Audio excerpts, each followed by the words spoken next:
సామి సామి 10 పాస్ అయితట్టు చూడు సామి, నీ కొండకొచ్చి నెత్తెంటికెలిస్తా. దేవుడా దేవుడా, నాకు మంచి జాబ్ రావాలి. ఫస్ట్ జీతం అంతా నీ గల్ల పెట్టెల్లోనే వేస్తానయ్యా. అమ్మా, నా బిజినెస్ మంచిగా నడిచేటట్టు చూస్తావా అంటే ప్రతి ఒక్క గిరాకీకి వెళ్ళి రూపాయి నీకే చదివిస్తా తల్లి. మా కొడుకు బిడ్డ ఉడితే నిలువెత్తు బంగారం జోకిస్తా సామి అని మొక్కుతుంటారు. ఈ కోరికలు తీరినాక తీర్వాటం చూసుకొని పోయి ఒప్ప చెప్పొస్తుంటారు.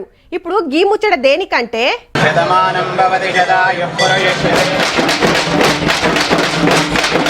అంజన్న ఆశీర్వాద యాత్ర మల్ల కరీంనగర్ మహాశక్తి గుడి కాంచి కొండగట్టు దానిక రేకుర్తి కొత్తపల్లి వేదిర మీదికి వెళ్ళి నడిచింది.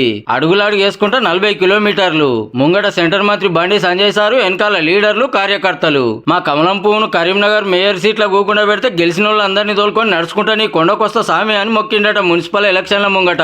గా కోరిక నెరవేరినందుకు మేయర్, చిన్న మేయర్, కార్పొరేటర్లు, ముందే గెలిచిన సర్పంచులను ఎంట పెట్టుకొని బయలుదేరినట్టు. ఇక్కడ కూడా నెక్స్ట్ డబుల్ ఇంజన్ సర్కార్ వస్తుంది తప్పకుండా. ప్రజల ఆశీర్వాదంతో, అంజన ఆశీర్వాదంతో, తల్లి ఆశీర్వాదంతో అప్పుడు కొండగట్టును తిరుమల తిరుపతి దేవస్థానం తరహా అభివృద్ధి చేసే బాధ్యత మాది. సెంటర్ల సర్కార్ మీదేనా? మీరే గంత పెద్ద పదవిలో ఉంటుంది, ఇప్పుడు ఏమన్నా చేస్తే కాదా సారు? ప్రభుత్వం అనుమతి ఉండాలి.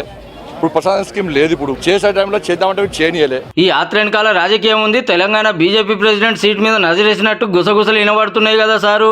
ఎన్నికల వరకు కూడా రామచంద్రరావు గారి నేతృత్వంలో ఎన్నికల పోతాం మేము. ఎర్రటి ఎండల అందరు 40 కిలోమీటర్లు నడుచుకుంటా పోయి కొండగట్టు అంజన్న గుడికి చేరుకొని మొక్కులు ఒప్ప చెప్పిండ్రు.